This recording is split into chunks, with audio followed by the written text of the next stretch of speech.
Hello, book lovers.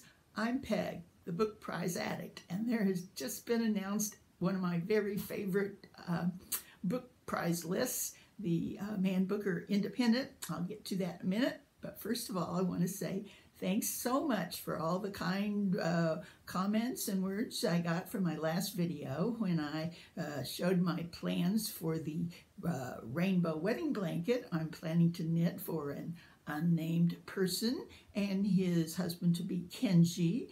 And we're going to, almost everybody guessed who it was, but we're going to pretend we don't know that, so we'll have a little surprise element. And it was most meaningful of all when the recipient himself had such really kind, heartfelt words about it. That just makes it so much more fun for me to do when I'm doing that. And I'm getting a lot of audiobooks to listen to. I'll have a report and I'll show the progress probably next week when I've made a little bit more progress. Also, I want to mention that there was a great video on yesterday, on Sunday afternoon here, that Steve Partridge did, where he's in the habit now of doing these live shows on Sunday afternoon, which are just fantastic. But, and you can watch them after. I didn't catch the live show, but I watched after. And I have to tell you, I think there's a little contest going on who can wear the largest earwear. If you look at his, he goes through this funny thing where he wears larger and larger earwear in the shape of a cross till the last one's almost as big as he is. So I'm here to show you, Steve, you can't outdo the Peg on big earrings. Okay, so let's get on with the International Man Booker International list that just came out. I have been following this for about 4 years now, and when I started, I really didn't know a thing about translations and international literature, but it's like anything else. Once you start reading it, you start getting it and you see the winners come back, etc. And there are some great forums on Goodreads where they actually discuss each one. So they are very fun to read. And I have to say, just about every book that I've read on these lists, I have really stick with me. They may seem kind of weird and foreign at the time, but I find that they really stick in my mind and have a great effect on me. So I'm going to try again actually to read the whole long list this year. Actually, I've already read a couple of them, so I've got a little bit of a head start. But without further ado, I'm going to go through a few of them that I'm familiar with.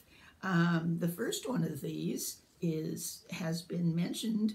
I actually talked about it before because I've read it. It's the Seventh Function of Language from Benet in France. Now, this I read because Steve Donahue wrote a great review of it on I think in his Christian Science, or his, anyway, yeah, Christian Science Monitor, that's where it is, but I'm sure you can find where it is. And he really liked it, and although he doesn't seem to usually like a lot of translations, but he really gave this a good review, so I gave it a try.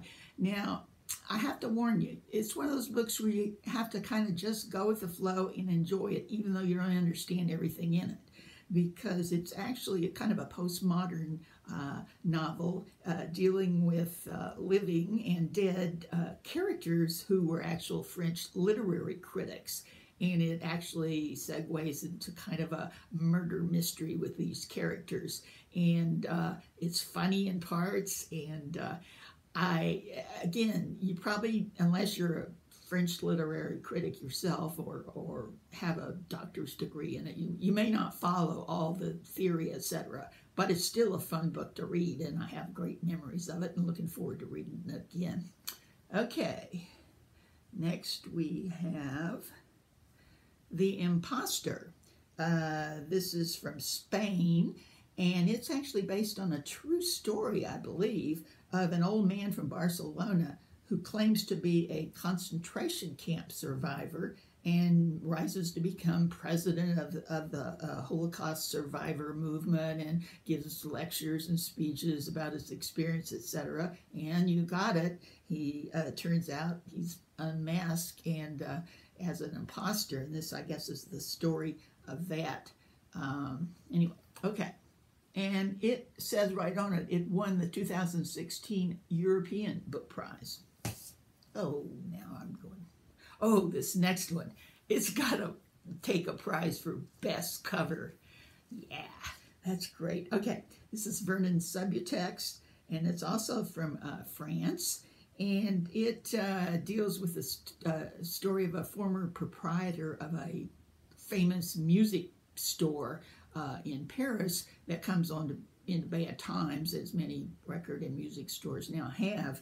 And the owner, the eponymous Vernon, ends up on the street and with nothing. And something happens. There's some kind of Facebook comment about him where people suddenly think that he's carrying some kind of valuable French film things, and so all of a sudden everybody's after him, and I guess it deals a lot with media, etc. This really sounds interesting.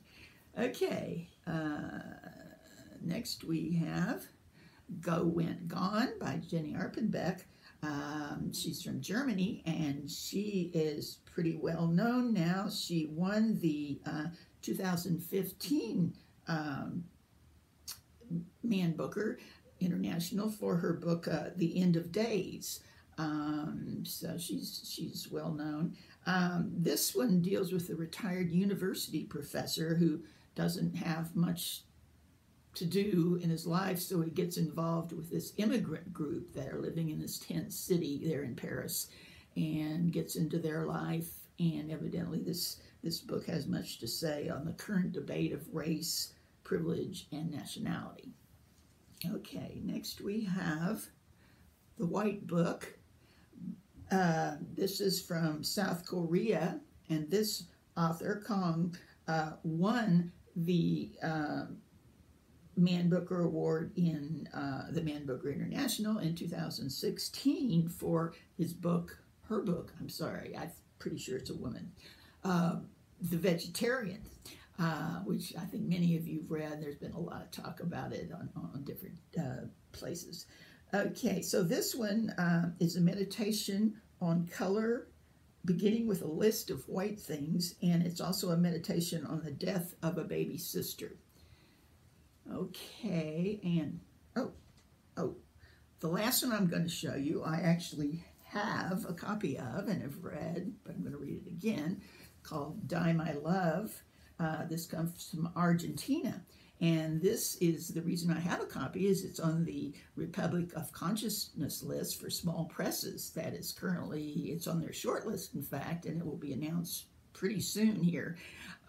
So that's what's fun about following different prizes when there's an overlap like this.